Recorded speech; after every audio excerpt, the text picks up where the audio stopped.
আসসালামু আলাইকুম এভরিওয়ান। শীতের সকালটা আপনাদের কাছে কেমন?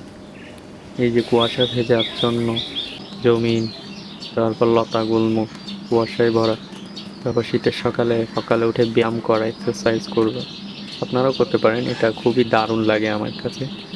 কুয়াশা ভেজা, দৌড়োদৌড়ি, একটু বাগানে হাঁটা, প্রকৃতির সাথে থাকা, প্রকৃতির মিশে থাকা, শীতের মধ্যে একটা ঠান্ডা ঠান্ডা ফিল আসা, খুবই দারুণ একটা অনুভূতি। আপনারা চাইলে এটা করতে পারেন।